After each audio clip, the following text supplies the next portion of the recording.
All right, and I'm back. I just finally got the original Nissan Patrol transmission and transfer case out, and I've set it up nicely here next to the brand new NV4500 and FJ40 transfer case. I've had a few, as I am wont to do, so I apologize if this video is super sloppy and anyway, it's probably going to be heavily edited just to get everything straight. But anyway, so here's what we got. Here's a nice close-up view.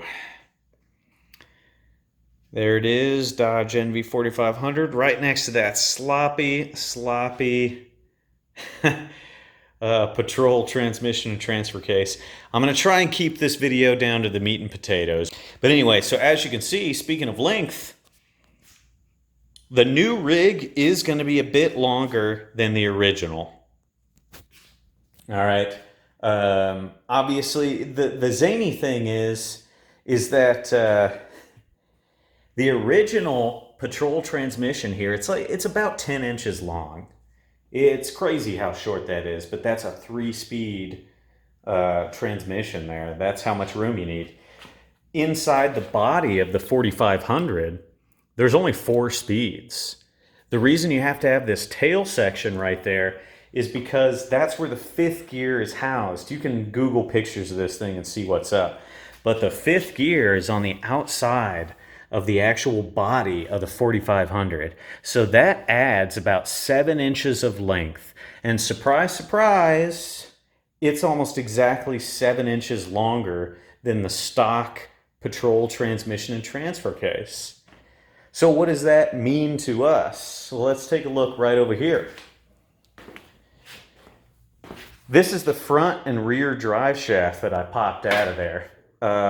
And actually, when the previous owner put in the 292 motor, I think it ended up actually coming back a little bit further than the stock 4-liter because from what I've read in the forums, the lengthier drive shaft, which is this guy right here, that's supposed to be the rear, and this shorter one is supposed to be the front. But in this car, it appeared that they had been swapped because the shorter one was in the back and the long one was in the front. And I've heard that that's pretty common when you do an engine swap and it ends up pushing everything back a little bit. But I never had the original Nissan P motor, so I don't know for sure when you would have to make those swaps and what kind of difference it actually makes. Anyway, this rig is going to be about 7 inches longer than the stock. It's going to chop about 7 inches out of this drive shaft. All right. And this mug is about 16 inches of tube. And then you have the U-joints. So what I'm going to end up with is about 9 inches of tube. It's going to be like right there to there. It's going to be that long. Will that be enough drive shaft? Well, maybe. The answer is maybe. And it's close enough for me to give it a try because I've scoured a lot of forums trying to figure out what's up. Probably spent too much time trying to find out what would work when I should have just been dropping bills and trying random crap. And that's the beauty of the Patrol. So many people have FJs and old Jeeps and all this crap. The fun of owning a Nissan Patrol is that embarking on a new adventure.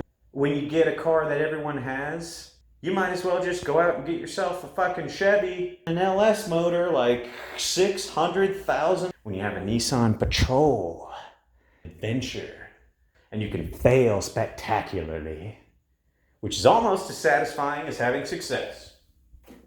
That'll probably get edited out.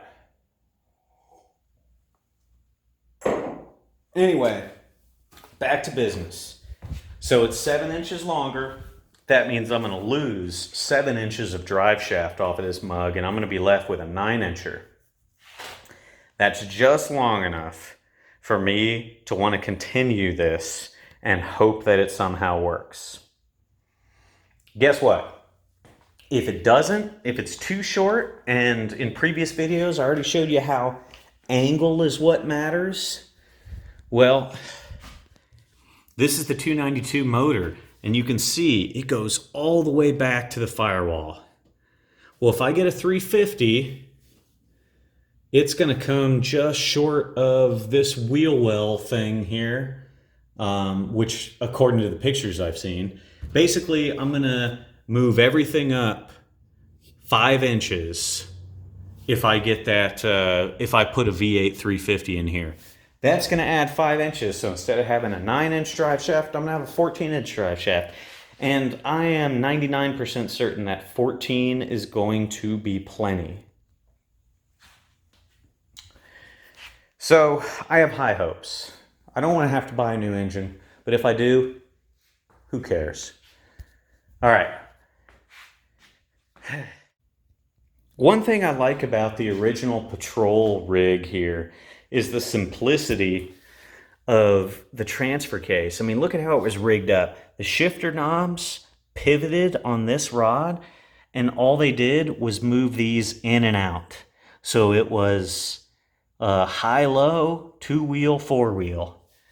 Super simple compared to this, the Toyota rig, which is a whole lot of nonsense because it has to link this to this, and it bolts down here, and then it bolts into these 2 dinguses, and everything's controlled with 1 knob. You know, okay, 1 knob, real simple. I'd rather have the 2 knobs, personally. They do make a twin knob shifter kit for that transfer case, which I'm told is easier to customize and move the position of the shifters. So I'll probably end up getting the 2-knobber if I had to guess. I like it better anyway. It looks more stock. All right, let me move the cameras around here.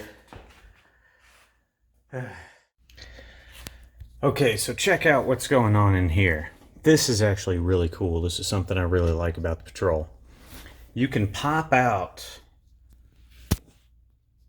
the little panels that cover up the transmission and the floorboard here. I don't know what you call them. Tunnel panels or something like that. There's 2 of them. They're sitting right over there now.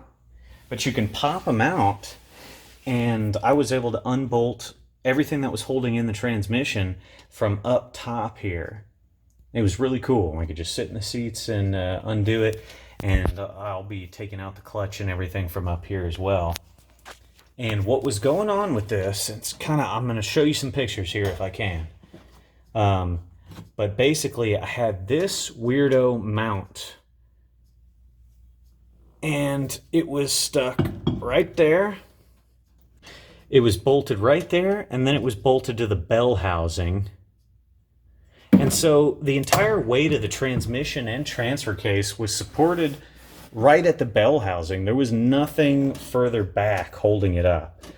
Now, when I put the new stuff in, it's roughly the same weight because it has aluminum bodies, and I believe the Patrol stuff is all steel.